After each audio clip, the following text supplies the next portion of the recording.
Добро, ви благодарам најпрве на интересот, ве поздравувам сите присутни и тие кои што ќе го гледаат овој прилог, се разбира. Денеска заедно со Стопанската комора Северозападна Македонија имавме навистина еден квалитетен состанок во кој што можевме да разговараме за економската програма, која што е составен дел на програмата Платформа 1198.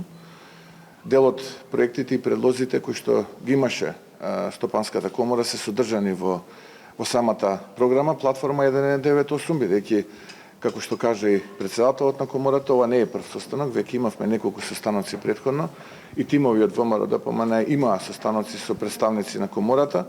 Мислам дека сето она кое што е реално, кое што можеме да го оствариме, ние го опфативме во самата програма предизборна и цениме дека тоа во најголема мера ќе биде одговор на реалните потреби на бизнис заедницата. Секако, секој совет од реалниот сектор, секој совет кој што доаѓа од бизнис заедницата, кој што се темели на реални искуства, за нас е добре дојден.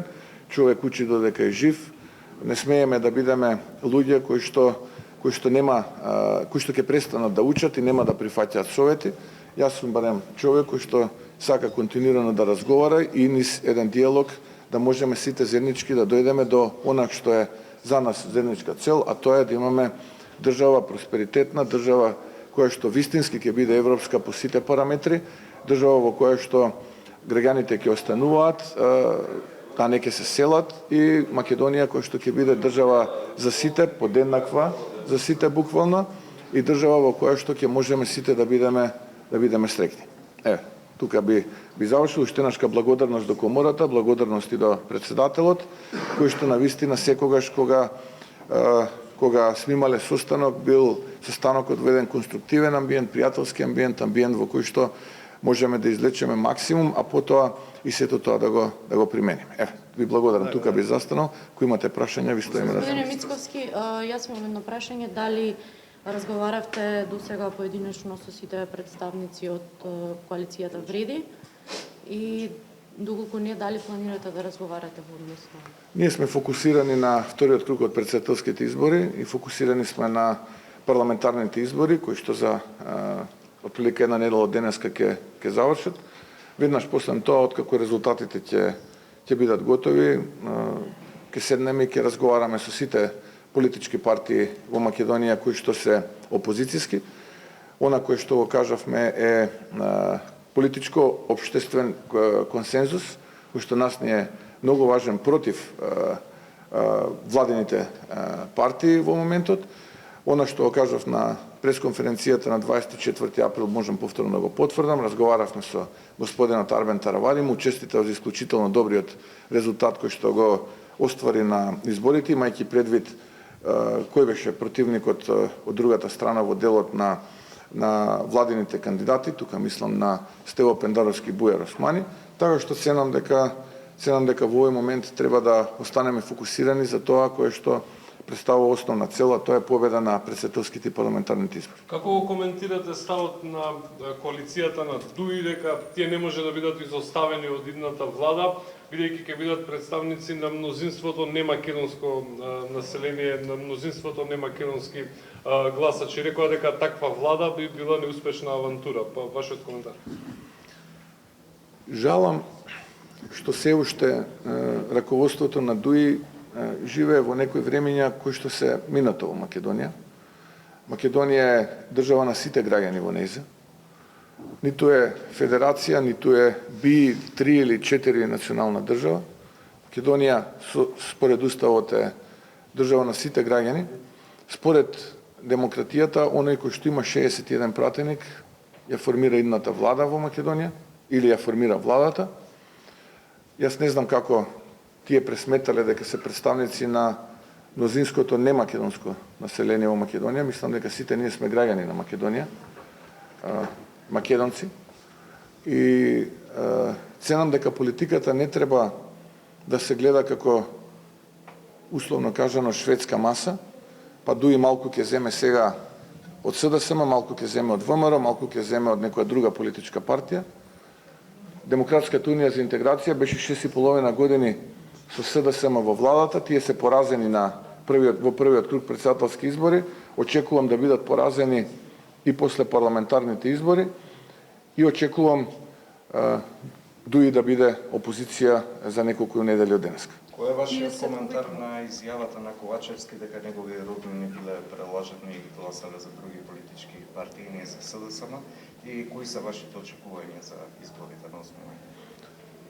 Јас навистина жалам што во Димитар Ковачевски дури и неговото семејство нема доверба, а ја очекува довербата од граѓаните. Мислам дека не знам кој е одговорен во луѓето кои што ги составуваат неговите пораки, но навистина не гледам потребата да една ваква порака во јавноста.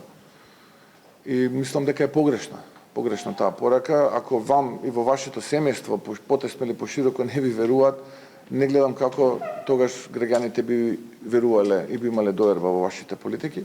Што се однесува до резултатот од изборот, очекувам убедлива победа на идниот председател Гордана Силјановска-Давкова и очекувам коалицијата Твоја Македонија исто така да има убедлива победа на парламентарните избори. Велите дека дуи ќе бидат дел од опозицијата по парламентарните избори, но тие повторно се повикуваат да се почитува мајскиот така наречен договор, правилото нели победник со победник. Како го коментирате овој став на Али Ахмети? Зошто сега повикува на мајскиот договор? Повторно ќе кажам дека демократијата се темели на принципот кој има мнозинство во парламентот ја прави владата. Не знам за кој мајски договор зборува Демократската унија за интеграција. Не знам за кое правило победник со победник. Имаше едно правило во минатото, победник со победник, кое што е резултат на договор од минатото. Тој договор и тоа правило, за жал, самите тие го прекршија уште во 2017 година и повторно би подсетил дека не смееме политиката да ја гледаме како шведска маса, па малку со едните, малку со другите, малку со третите, настрана што доколку ВМРО ДПМН освои мнозинство како што се очекува, немаме ниту елементарна доверба да можеме да соработуваме со Демократската унија за интеграција. Така што тие мора да одат во опозиција. Господин Мицковски, велите дека не прифаќате уцени за уставните измени, меѓутоа од ВЛЕН велат дека ти остануваат на својот став. Каде ќе се најдете заедно со ВЛЕН околу уставните измени? Сега остануваме фокусирани на резултатот во вториот круг председателски избори и парламентарни избори. Ставот на ВМРО ДПМН и мој личен е дека не функционирам на основа на уцени, на основа на закани и така натаму. Така што нека завршат изборите на 8 мај, па ќе дискутираме за ново работа. Може што едно прашање? Стана збор тука за уцени, меѓутоа пораките кои што доаѓаат од западноевропските партнери на државата порачуваат дека местото на Западен Балкан е во Европската унија, односно во Европа. Со оглед на пораките од конкретно и од вашите партнери, дека треба да седнете заедно на масата и да бидете натре во Европската унија, како ќе се поставите и колку брзо ќе се решат уставните измени? Токму така, местото на Западен Балкан, вклучително и на Македонија, е во рамките на Европската унија. ВМРО ДПМН како политичка партија во своите фундаменти ги вклучува овие амбиции, Македонија да биде дел од Европската унија. Жалам што многу пати досега голем дел од бирократите кои што доаѓаат од Брисел даваа ветувања кои што понатаму не ги исполнуваа, кога не убедуваа дека уште ова само треба да го направи Македонија и веднаш ќе ја почувствува таа европска иднина. Јас би очекувал малку повеќе сериозност од страна на луѓето кои што ги испраќаат тие пораки, јасен план, јасен гантограм на активности и да видиме колку е блиско, а колку е далечна таа европска иднина, имајќи предвид дека повеќе од 2 децении трае овој пат на Македонија кон Европската унија, а попат додека трае овие 2 децении, граѓаните на Македонија, политичките партии направија многу, како ниту еден народ и како ниту една држава од Европската унија колку што направи за тие европски вредности. Така што ВМРО ДПМН останува фокусирана, ВМРО ДПМН е подготвена како идна влада да преговара врз база на копенхагенските критериуми и врз основа на вредностите кои што ги имаат дефинирано Де Гаспери, Аденауер и Шуман. Господине Мицкоски, може ли малце по-конкретно околу она што вчера му го порачавте на господинот Ахмети за наводно вооружени лица кои што се собирале во Чаир? На што конкретно мислите? Може само некај камерите. Точно знае Али Ахмети што зборувам и точно знае тој негов соработник кој што уживаше ворени привилегии во луксузен хотел во председателскиот апартман во Истанбул. Зашто зборувам, бидејќи тој ја координира таа група која што се движи на територијата на општина Бутел и Чаир, а и ги знаеме лицата. И ги знаеме и точно знаеме што прават. И набрзо ќе дозна јавност.